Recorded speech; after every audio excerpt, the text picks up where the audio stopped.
Anyways, would you go to LA? I was in LA for first degree. I was on the run for first degree murder in LA. Are you not scared?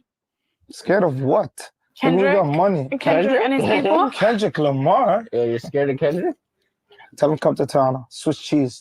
What happened if he comes to Toronto? I'll get the low, put on my Nike Tech Black. Tell YG get us a driver.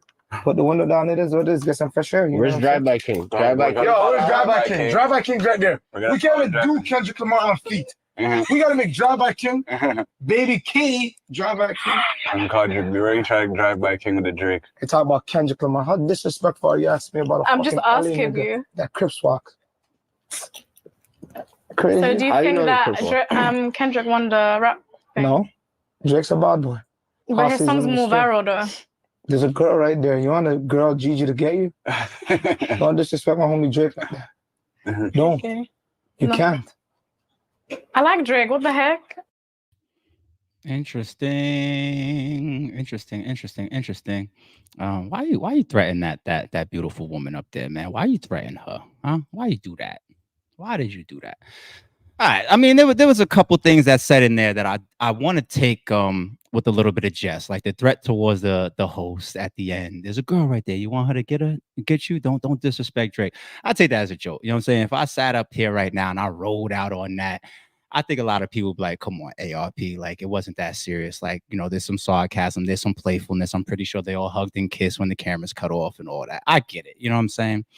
And I have picked up on that a little bit when it comes to top 5. And I've heard other streams talking about top 5 that on one side of the gate, he's got a street history. He's been involved in a lot of real shit. And a lot of people give him that stamp of being a street nigga and a goon. But on the other side, he's also very, very capable of doing a lot of the internet trolling and, you know, doing things to purposefully go viral, right? Okay, but what I said the first time on the first part is that he's a known street nigga and a goon and a shooter. He just came home for a murder that I believed he beat, okay? I think he sat in jail for 3 years, and he beat that charge. Now, before I get into the video where we do a little bit of homework on top 5, I want to turn towards the Kendrick and the Drake battle specifically. And when I hear talk like this, where's the Drive-By King, windows down, we're going to do this, bah, bah, bah, bah, bah, bah, bah. Oh, you know what I'm saying? I want to spin in that direction briefly. Immediately, I don't like messages like this. I don't like talk like this. Hip hop is hip hop. We know our culture. We know our culture is very misogynistic. We know our culture degrades our women. We know our culture promotes violence. We know our culture promotes drugs. Your favorite rapper is going to be right there, double cup, talking about, you know, don't forget my cup of lean. We got some of the biggest groups of all time promoted coke sniffing and whatnot. We just lost a rapper associated, I don't even want to say her name, with one of the biggest rap groups of all time, allegedly, I think, from a drug overdose. I don't need to talk about drugs. When it comes to women and degrading our women, I think they're all named bitch, right? And every song is that must be their first name. It's bitch this, bitch that, whole that. And women these days are feeding into it. I don't need to run down what our culture promotes and what it shows. And you know, you kind of got to be in the culture to understand it. It's kind of like that thing where it's just like, nah, we could say nigga, but you can't. You know what I'm saying? It's kind of like that. You got to be in our culture to understand how destructive we are, yet understand, you know, there's still our entertainment factor. It's still what we love. It's still what we live. Hip hop, it's not just a music form. It's a lifestyle. Okay. Me considering myself to be a hip hop baby, it's a lifestyle for me. Okay. So we've heard beef lyrics and disses and threats in songs for ages. Even if we just talk about Drake and Kendrick, they said things that could be taken as a threat, right? I'm a grown ass man, I'm an old ass man. That's one thing I've never really done well with. It's my history. It's documented. All my close people and friends know that. I never did good with threats. I'm very, very, I don't do well with them. Okay. Fuck the details, fuck the stories. I don't do well with threats. If I hear Kendrick in a song though, going at Drake saying, I wish you die, I take that on the hip hop side. You know, does Kendrick really care if Drake passes away tomorrow? I don't know. Maybe he would feel a little remorseful. Maybe he'd be like, damn, I shouldn't have said that line. Maybe he would jump up and make a public statement retracting. You know what I'm saying? Like, I don't know if he really feels that way. He probably has a strong dislike for him. Well, I shouldn't say probably, obviously, right? But I don't know if he really wants him to die.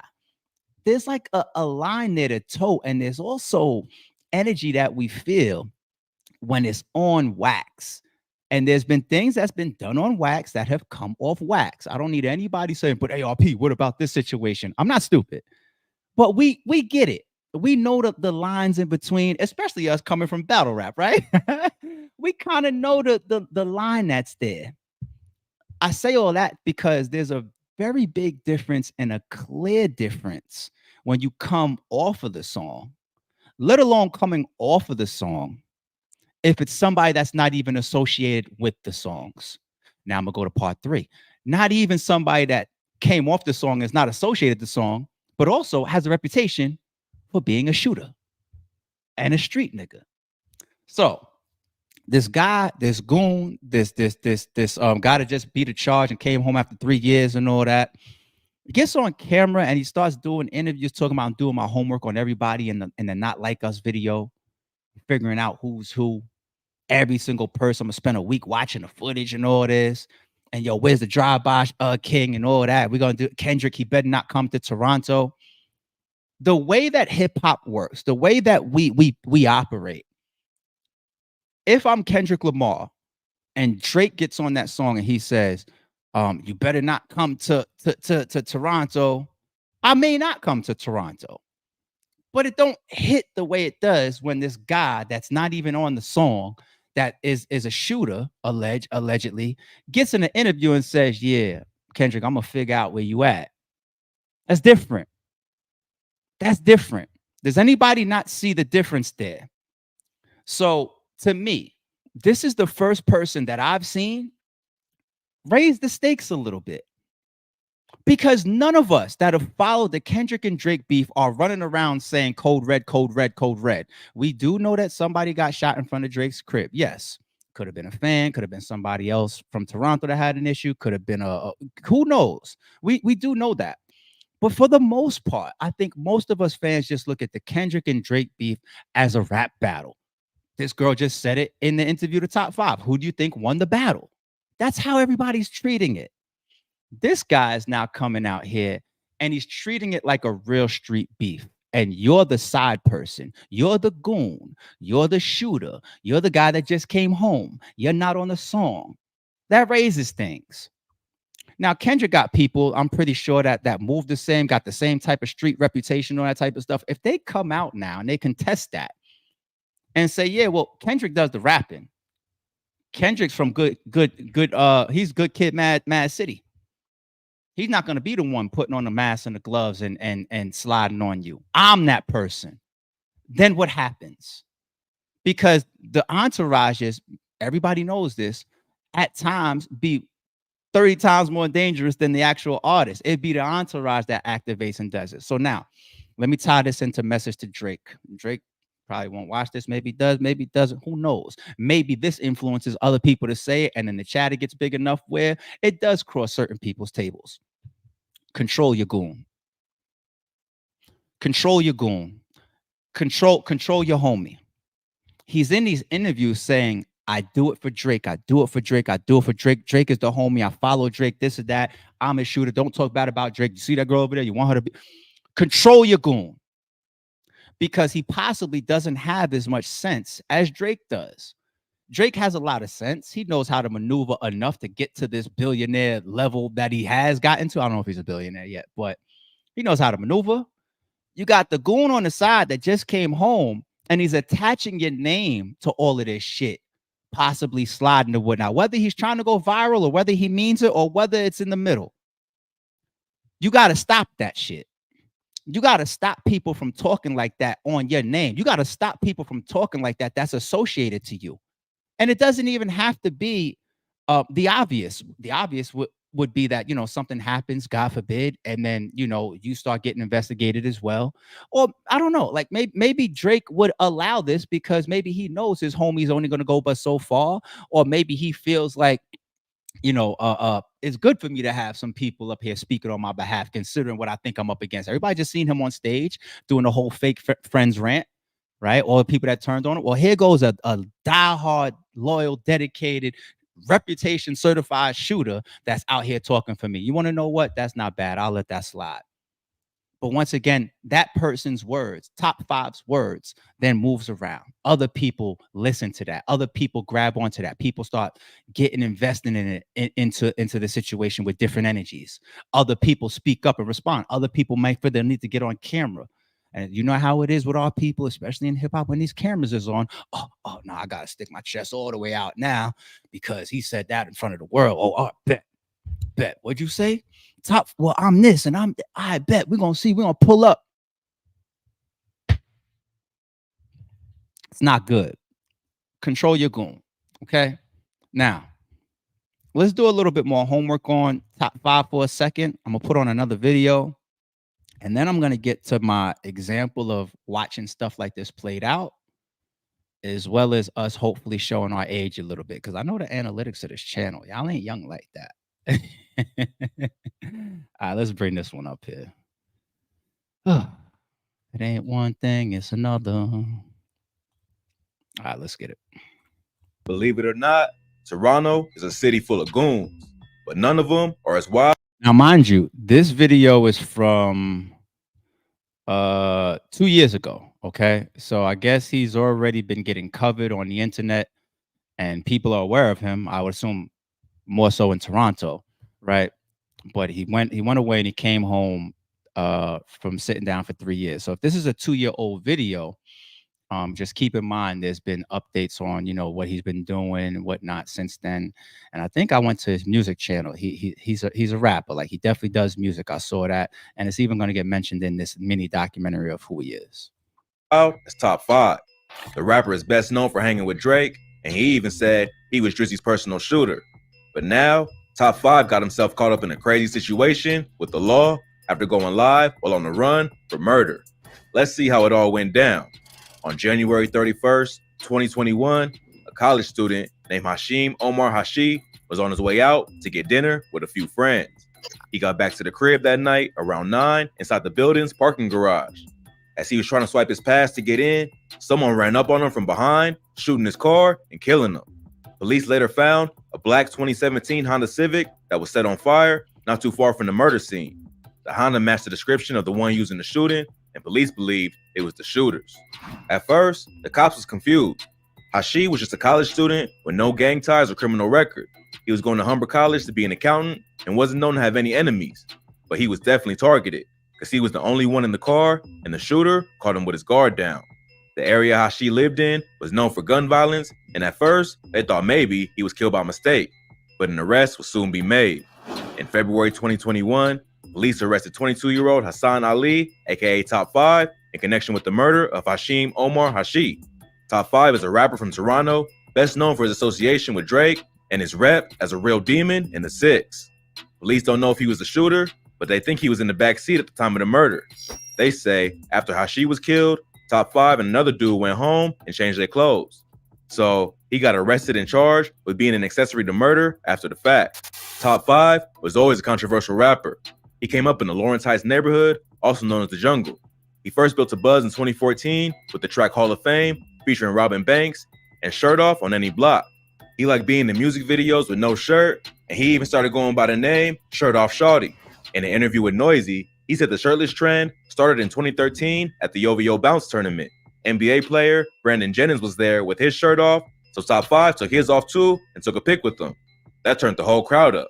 He posted it to IG with the hashtag Shirt Off Shawty, and ever since then, it's been his thing. Drake was at the tournament too, and Top 5 got a picture with him shirtless as well. This is where their friendship first started.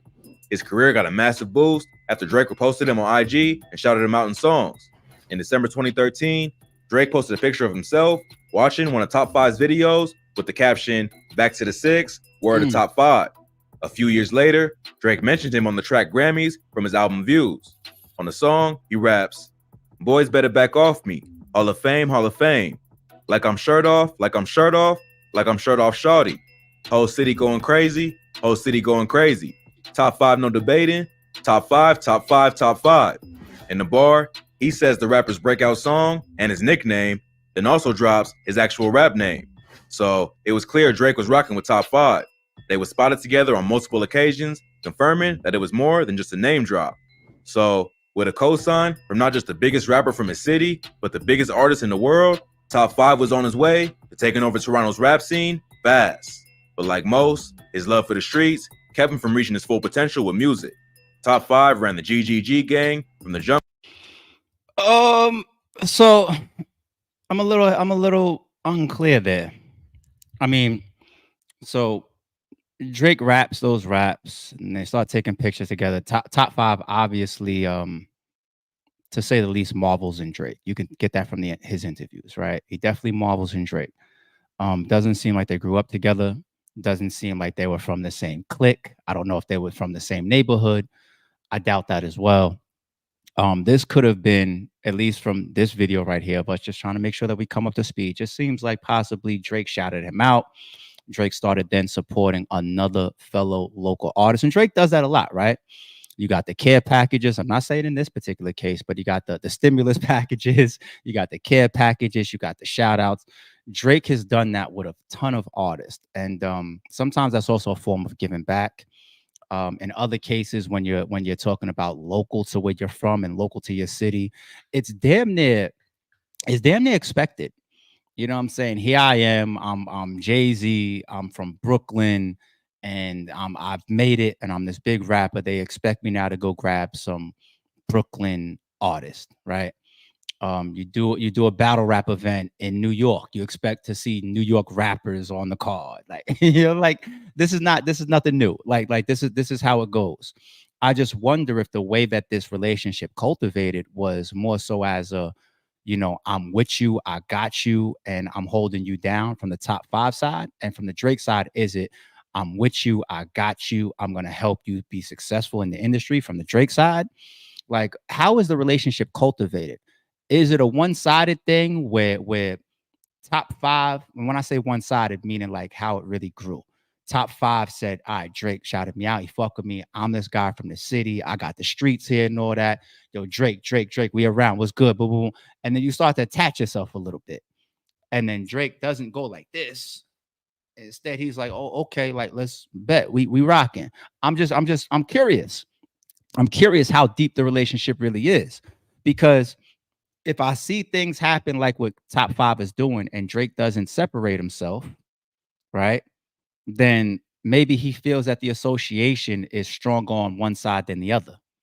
Like a very, very clear example of separating the association. You have Rare Beat Entertainment and Boom. You know, no disrespect to Boom, right?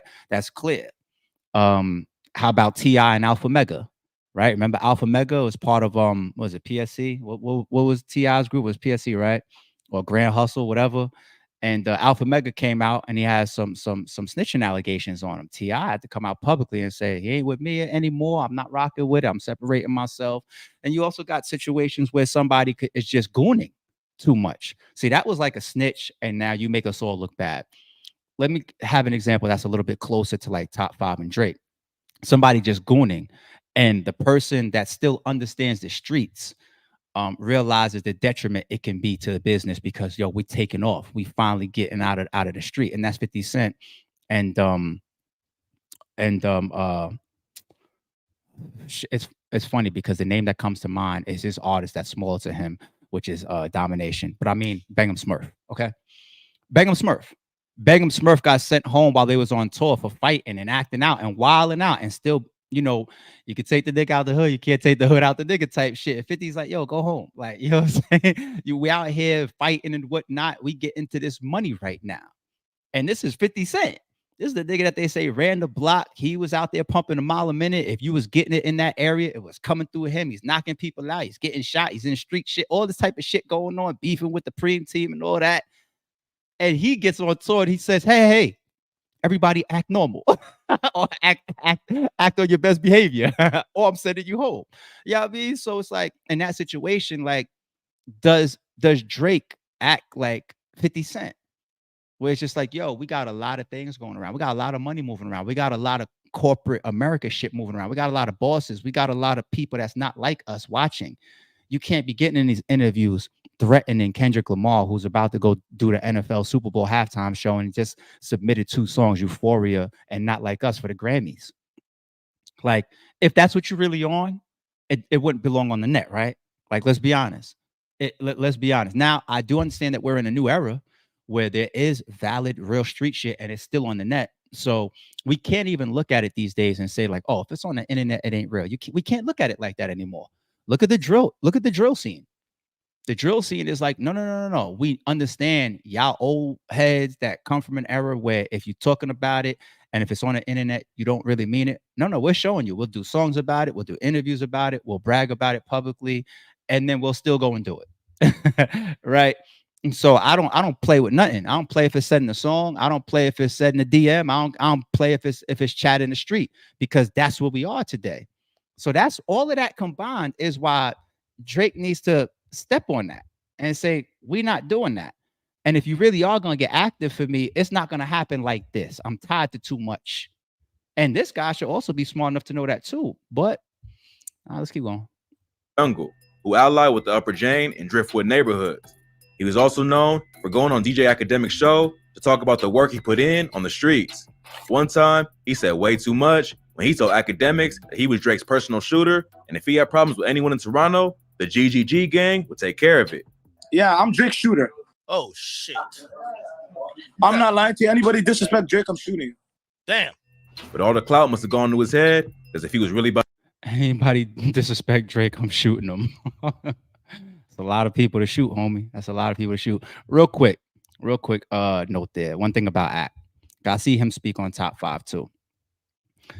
People don't realize at times how smart Academics is. He's got parallels with like Charlemagne.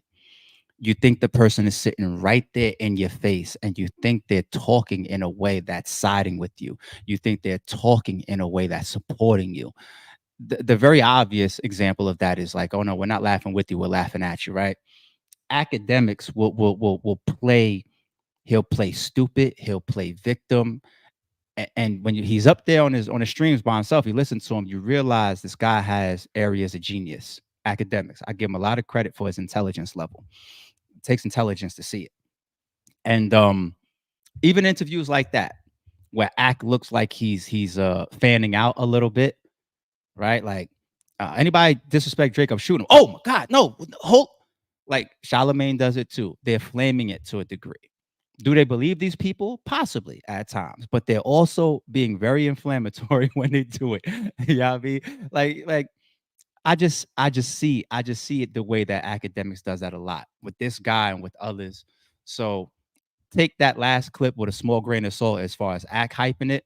But I mean, he's also looking for content too. Like if I continue to play along and play into this, whether I really believe this person or not, it's content. How many times are people going to tell you content? Now this guy could really mean it. He could really mean it. But let's not get that misconstrued. About that life, it probably wasn't too smart to be giving details on Academic's show. He was also known for dissing ops on social media and threatening to snatch rival rappers' chains. He was a real problem for his enemies and one of the most hated rappers in the city. Not long after Hashi got killed, Top 5 will be on Global News talking about his career as a rapper. He tells the reporter that he wasn't really about the life he claimed and only did it for money and attention. The news segment was called Meet the Black Canadian Artist Pushing for More Change After the George Floyd Movement. The clip painted a picture of Top 5 trying to change his ways and help his community against violence. But in reality, he just got done being a part of an execution-type murder of an innocent member of his community. Maybe he got the scoop that police was on him and tried to clean up his image before they made an arrest. But the news segment wasn't fooling the police. Yeah, we see that too. I'm not saying that that's the case with Top 5. I don't know. I wasn't following him back then, and I don't remember this documentary. AR Ab did that. I followed OBH and AR Ab and the whole Philly scene. AR Ab 100% did that. Like he was gooning, he was doing a lot of his street shit on and off wax, and then when he got jammed up, he was doing like give back and like all types of community service type of stuff, right? You're trying to show, I guess, the courts or you're just trying to show like, I'm better out here than I am in there. I can affect my community in a good way. But by the time people get jammed up and they do their documentaries or they do their community service type of activities, by then sometimes it's just too late, because these judges, these juries, these prosecutions, these Fed agents, even some of these cops, people just be swearing that they're stupid. People just be swearing that all these people in these areas of law enforcement were born yesterday. It's like you really think that you could be out here tearing the streets up, and then you get indicted, and maybe you're out on bond, and then you start doing community service, and I'm supposed to look at you and say, oh wow, look at the community service he's doing. He shouldn't be sitting down for 5 years. He should be sitting down for 5 months, because he's really a better asset for the community when he's free. People are not that. You see how the sarcasm I just put on that here in flight? Like, you don't think that you think everybody is that stupid? It's not the case. You even listen to some of these judges that middleman and middlewoman, some of these ongoing trials. They're smart. They're educated. They've seen these criminals stand in front of them a million times. They've seen all the lives. They've heard all the lives. They've seen all the plays. You know what I'm saying? So by that, it'd be too late. But if you do good in your community, you do good in your community. But I think people like the timing of it. Don't do good in your community when you're in the middle of fighting a case. That's when people are gonna look at it like, oh, okay, we see the motive there.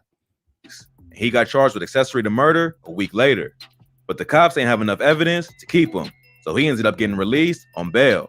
He was told to stay on house arrest and wear an ankle monitor. He also wasn't allowed to use any social media platforms, but his management team was able to post for him. But he wouldn't be out long, because in May, the police upgraded his charges from accessory to murder to first-degree murder. This was after they found out Top 5 cut off his ankle monitor and did the race. But instead of disappearing and staying low-key while on the run, Top 5 will pop up on social media like nothing happened. He went on IG Live, chopped it up with fans, showed himself drinking and working in the studio, and basically just acted like nothing happened. He said the allegations against him wasn't true, and it was all a big misunderstanding. He even called out Toronto's mayor and requested a sit-down. But he also called him a goof and said that he's the one who really runs Toronto. The post got so much attention that the mayor responded by telling the rapper to turn himself in. Obviously, Top 5 ain't listened and instead pulled a TK and dropped a music video called Movie featuring YG. You know what I take from all of that? This is, hey, Top 5, if you watch this video, when I say I'm doing my homework on you, it's not a threat. I don't threaten people up here. All right. I'm here for my podcast channel, people. You know what I take from that? He's reckless. Now, I don't know how old he is. I don't know if this was the top 5 years ago, and he's continued to evolve and mature and learn. Actually, it's hard for me to say that, because he just got out of jail after sitting down for 3 years. He got a second chance. He got off from murder. And then what does he do? He jumps right into these interviews saying, I just beat a murder. And yo, where's the drive-by king? And yo, anybody disrespect Drake, we on him. And yeah, Kendrick Lamar, you better not come to Toronto. We're gonna do. So I can't even give him credit to say like maybe back then he's a different person than he may have grew to be today, because we're seeing this reckless nature today too. But staying on what I was just gonna get into, he shows that he's a reckless person, which takes me back to one of my earlier parts. Drake, control your goon. Control your guy, because sometimes these people that have this reckless nature, they don't have it in themselves to control themselves or to move properly at certain times. There's times not to say certain things on camera. There's times not to tweet things, times not to post things. There's times not to, say certain things. And if you can't maneuver, right, and you just have reckless abandonment to the point where it's just like, all right, I'm cutting off my ankle monitor. Okay, I'm on a run. Not only am I on the run, right, but I'm on IG Live. Oh, I'm in the studio. I'm doing music. Oh, while I'm here, let me just diss the mayor. Mayor, you a goofy. Like, you can't spit in the mayor's face while you on the run. He's got to turn it up now. Like, even if you was flying under the radar to a degree, he's got to turn it up. He's got to add more resources towards grabbing your ass now, because you just made a public mockery of him. You know what I'm saying? It's like bootlegging me and I don't know it, versus spitting in my face publicly and say, ha ha, I got your bootleg. You're influencing too many people. I got to target you.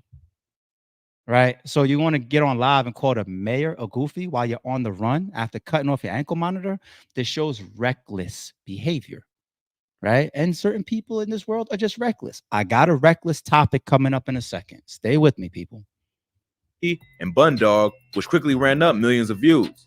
But all the flexing would lead to his downfall, and police caught the rapper in Los Angeles in October 2021. It's not clear exactly how they found him, but he ain't He fled to LA, huh? Kendrick side. Okay. really make it that hard.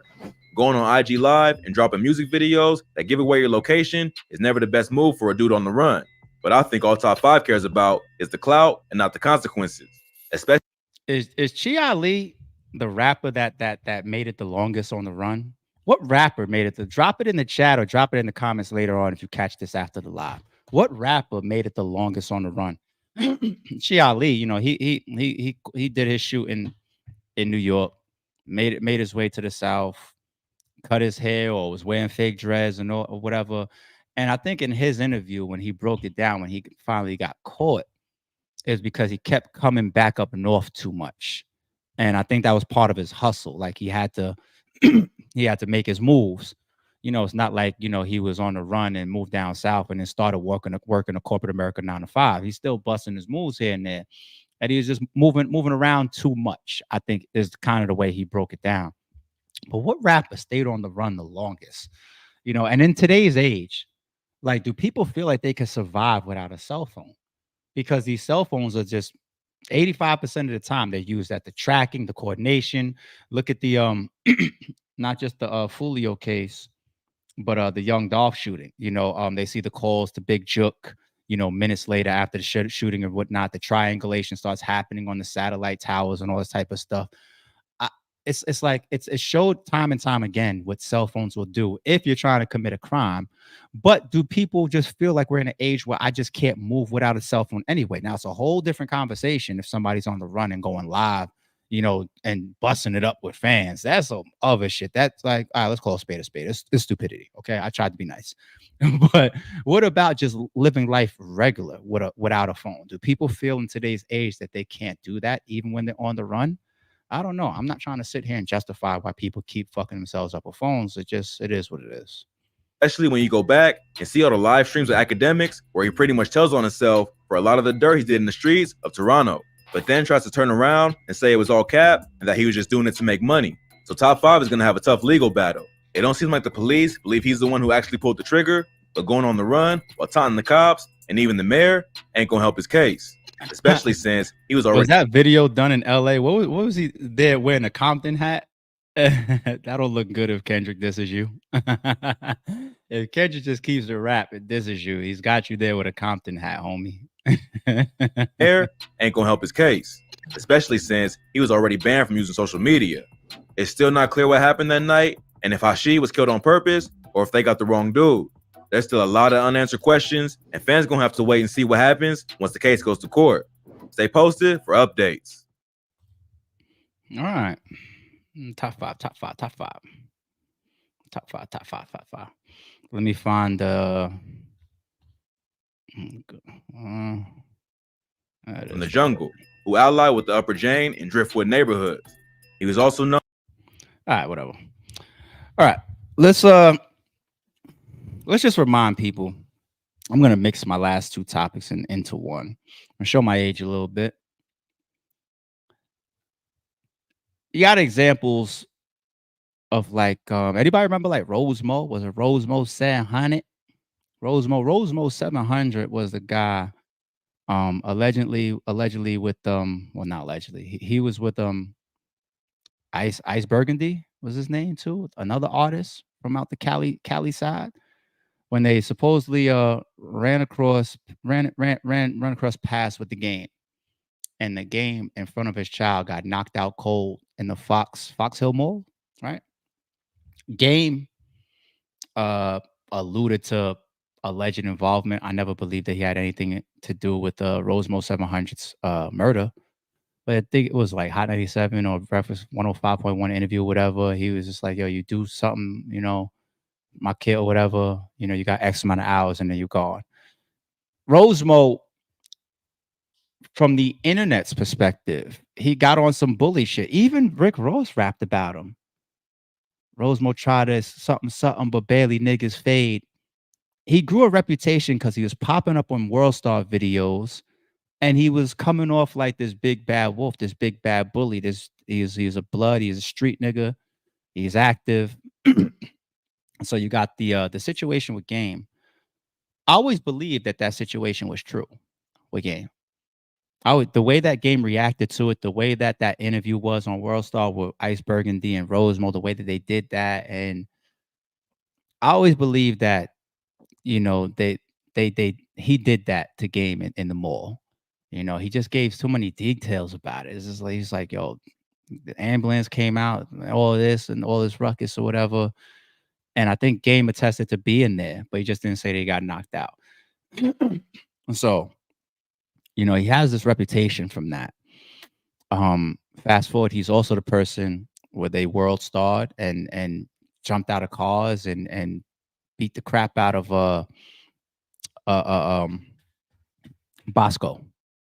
Bosco 700, Bosco whatever 100 number they put out, another known blood from out that side, right? We all know Bosco. Like later on, he turned more into like a blogger, right? He does a lot of interviews still to this day, Bosco. But Rosemo had this reputation for like just beating people up after these situations that went viral on World Star, and he already had a street reputation. Big bad bully. Then Rick Ross starts rapping about him, and people start realizing who he is, and his, you know, notoriety goes up. It's like people forget. It doesn't matter how strong, how tough you are, how many murder charges you caught. If you're really a shooter, a street nigga, it's always going to be one of two ends. In The Wire, my favorite show, I reference it a lot up here, right? One of the baddest muff in the whole shit was Omar, a guy that could walk to the corner store to get a box of cereal in a robe, no gun, no nothing, and trappers would throw them their sacks like, oh, he's here, and just so he walks away, just throw him their sacks. You know what I'm saying? He's like, I didn't even come out here to rob anybody, and somebody just threw me a whole pack of bottled up Coke. And I was just walking to the store just to buy, you know, a box of cereal. That could be slightly sensationalized, but the depiction of it is still, he's that bad. His reputation is that crazy. He's put in that much work. He's killed that many people. He's robbed that many drug houses. If you hear him whistling, walking up the block, make way. Run through the alleyways, get up out of there, hide your stashes and all that type of shit, right? How did Omar get killed? How did he leave? Little 6-year-old saw him in the store and shot him in the head. Didn't even look like he knew what he was doing. Just killed him. Didn't take another big bad wolf or nothing like that. The way that this goes for these people that have become that threatening and that dangerous in the street and playing with other people that also have resources or have just simply people that love them. You don't got to be some big bad mafia boss or rapper to have somebody touched. You could be a regular person, and you got loved ones around you that either they already like that or they're going to become like that if something happens to you, because they're going to be put in that red tunnel because of the loss. They're going to say, I'm blacking out. I need my revenge. My best friend, my brother, this person's father, they're gone. I'm blacking the fuck out. And if it takes me 5 years, I'm going to get you. I'm going to put you right next to him. Let me mix my age in now, people. I'm old enough now to speak where I feel like in my shoes, I'm supposed to be to this evolved place. Well, I don't be condoning this type of shit. I grew up and I'm going to continue to evolve in that direction. Like, you can't be called an OG or a big homie or a big bro unless you act a certain way. Age and experience and survival comes along with it. But if you ever call somebody or see people getting called an OG, a big homie, or a big bro, they better be carrying themselves a certain way, because to be labeled those things, you have to be giving back a certain type of knowledge. You have to be helping people survive. You have to be giving the type of energy to people that's going to teach them things that maybe they didn't see at their age or their point in life. That's what you have to be on. If you're not being called an OG, a big homie, or a big bro because you've earned it. You've earned it due to the way you carry yourself and your experience and your survival skills and what you've gone through in your life, then you're neither one of those three. Instead, you're just an old head. You got to be careful with old heads. You got people in their upper 30s, their 40s, and their 50s that act like fucking clowns. Carry themselves like clowns. Still doing shit that you can catch teenagers and 20-year-olds doing. Still talking like clowns. Still giving the reflection of a clown. And they're older, my age and shit, and act like fucking clowns daily. Them niggas is old heads. They just there to be there. You know what I'm saying? They just made it. And I'm not wishing, like, I'm glad everybody make it. You know, life is precious. Go ahead, make it, survive. But like, I'm not rooting for this shit now. Like as much as we all love the Kendrick and the Drake beef, what you want me to get up here now and say, oh, it's getting juicy now. It's getting to the street level, finally. Get the fuck out of here. That's corny. That's lame. I'm a hip hop head. I'm here for hip hop. And I also want to see the survival of all these young black men and successful men. Drake is getting a little bit older. He's like 38, 39 now, some shit like that. It's old enough to nip this shit. And if any of that has come from Kendrick's side, I'm not going to be one sided. This isn't a anti-Drake or, you know, like, I want to see Drake and Kendrick both succeed and give me my fucking music. You know what I'm saying? But if any of this ever comes from Kendrick's side, I got the same energy. Nip that shit. And if you can't nip that shit, get away from the person or don't promote that. It's got top 5. Like, if you ever see this video, I'll be the one to say it. Like, yo, first of all, congratulations on getting your freedom back. I don't know if you did what the charges were or not. So I'm just gonna say congratulations, you know, and you come back home. And even if you're doing this to get your views and to continue as an artist or to go viral and to get people bring you on your platforms, even like I'm doing right now, to talk about you, I think there's a way to navigate it where the other sides and the other people that can't interpret the reasons why you might be doing that stuff, there's a better way to navigate it. Because these other people aren't going to say, the other side ain't going to say, oh, that's just internet. Or that's just for the music. Or he's just trying to get on. Or he's just going viral again. You know what I'm saying? And even if you are serious about the things that you're saying, you're hurting your friend Drake. Drake is a whole corporated machine, money-making entity. That's not good. To have what you portray as that close of association with him, and you're talking about somebody doing homework on everybody in Kendrick's video, and if Kendrick comes to Toronto, he might fuck around and get shot and all that shit. If you really mean it, don't say it. Don't say it. And if you really, really mean it and you continue to say it, then you're either A, on some super clout shit, or B, you just all the way in some young trap drill music type of shit where you're just like, I'm gonna run that risk. I know that I go more viral, I'll make more money, I'll do more views and more sales if I'm talking about the shit that I really mean on some street level shit. And then it's gonna play out how it's gonna play out for you. And that's why I reference examples like the Rose Moles of the world and all these, the AR abs. Like, the toughest of the toughest is gonna end up in one of two places. It's not cliche for me to say that. It's a fucking reminder for people that get very, very comfortable on these fucking devices. And then when it goes down, we're all going to be right here on our podcast talking about your arrest, or God forbid, something happening to you or to somebody else, or you being back on the run again. Like this is foolish, and I'm here for the ignorance. I'm entertained by it. I don't want to be a hypocrite, but I will wheel it back in at times and remind people like, nah, like, I can't carry that energy right here and just get my popcorn for what you're doing in these interviews.